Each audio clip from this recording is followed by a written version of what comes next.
Jadi hasil kali kelarutan atau KSP ini adalah hasil kali dari konsentrasi ion-ion di dalam satu senyawa ya. Ini merupakan konstanta. Jadi nilainya ini tetap tergantung sama suhu ya. Jadi kalian harus tahu ada yang namanya zat terlarut dan pelarut ya. Jadi di dalam larutan itu terbagi menjadi zat terlarut dan ada juga pelarut. Nah, di sini biasanya pelarut umumnya air, tapi nggak selalu ya. Cuma biasanya kalau senyawa ion pakainya air. Nah, yang dibilang kelarutan itu adalah daya larutnya. Ya, berarti kalau kelarutannya bertambah, artinya mudah larut si zatnya itu. Ya, misalkan garam dilarutkan ke dalam garam dapur ya, NaCl dilarutkan dalam air. Itu kan mudah larut ya. Berarti kelarutannya si NaCl itu besar. Artinya, kalau kelarutannya besar, KSP-nya juga besar ya. Nah, di sini saya ambil contoh misalkan ada Ag2CO3 misalkan ya. Ag2CO3 itu kalau kita urai berdasarkan reaksi ionisasi menjadi Ag+ dengan CO3 2-. Nah, Ag plusnya dikali 2 nih, jangan lupa ya, karena ada 2 di sini.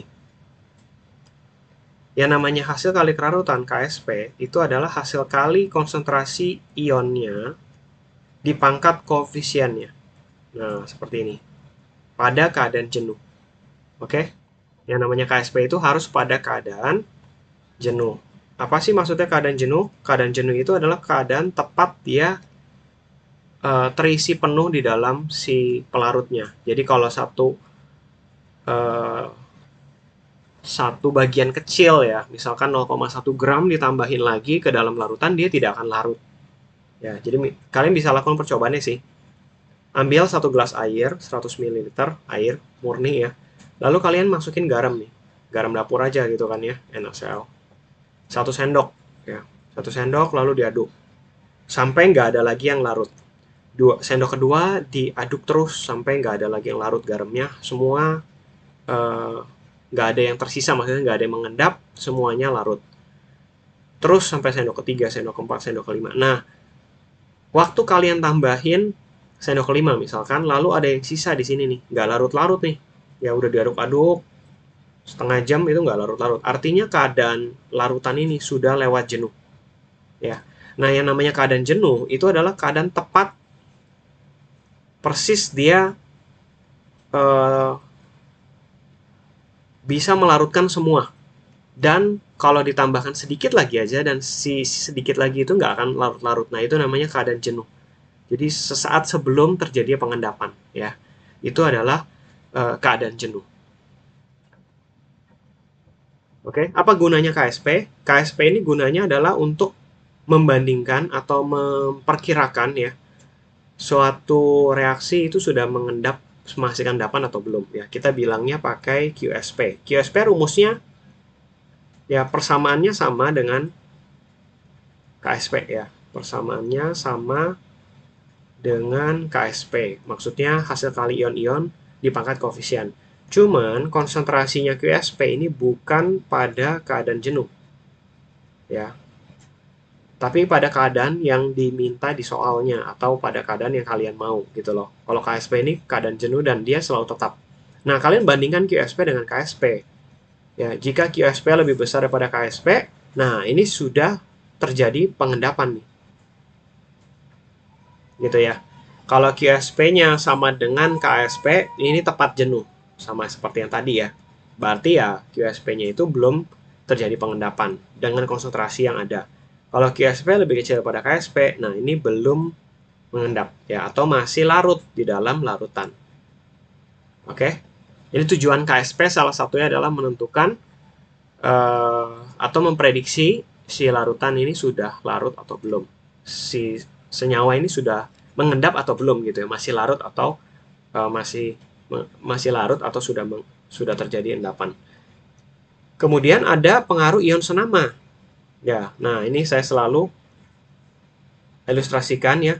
KSP itu sebenarnya sebagai batas ya, batas di mana si senyawa itu akan mengendap atau belum gitu loh. Ibaratnya kalau kalian punya ember isinya 10 liter, kapasitasnya 10 liter, ada ion Ag+ dengan Cl- akan dimasukkan ke sana, ya kapasitas maksimal 10 liter. Nah, ini kayak KSP-nya gitu loh. Kan dia kan tepat ya, terisi semua masih bisa. Tapi kalau kalian tambahin 5 liter sama 5,5 liter, pasti kan si setengah liternya ini akan tumpah. Nah, tumpahnya itu adalah endapannya gitu loh.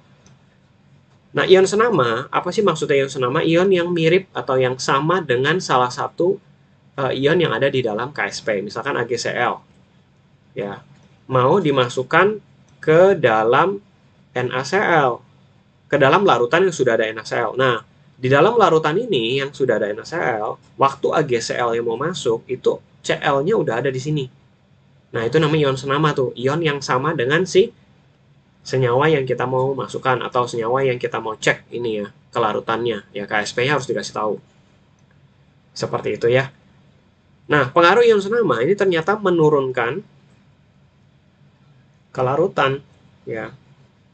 Jadi ibaratnya gini, kalau kalian masukin 1 sendok garam yang tadi ya, 1 sendok NaCl ke dalam larutan,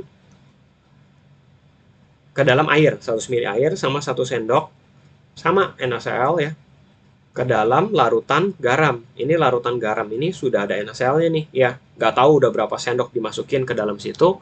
Pokoknya udah ada garamnya, rasanya asin. Lebih gampang mana kalian masukin atau larutin 1 sendok NaCl ke dalam air murni atau 1 sendok NaCl ke dalam larutan yang sudah ada NaCl? Pasti lebih mudah yang ini kan. Nah, itulah maksudnya kalau ada ion senama di dalam larutan, pasti dia akan membuat lebih sulit untuk larut, ya menurunkan kelarutan ya. Ini berarti sukar larut nantinya, ya. Atau malah kemungkinannya dia bisa jadi sudah mengendap di sana. Oke. Untuk kelarutan, ya biasanya kita pakai lambangnya S ya dalam mol per liter ya atau molaritas. Makanya kalian harus tahu rumus-rumusnya molaritas ya. Ini mol per volume ya dalam liter, lalu juga molaritas ada juga yang massa jenis ya, dikali persen dibagi dengan mr ya, massa jenisnya harus dalam gram per liter. Ada pengenceran, ini juga berpengaruh ya ke dalam konsentrasi sama pencampuran ya. Nah, di sini konsep tentang molaritas itu penting ya, kalian harus bisa kuasai ya, dimana KSP itu dihitung dari satuan molar, molaritas ya.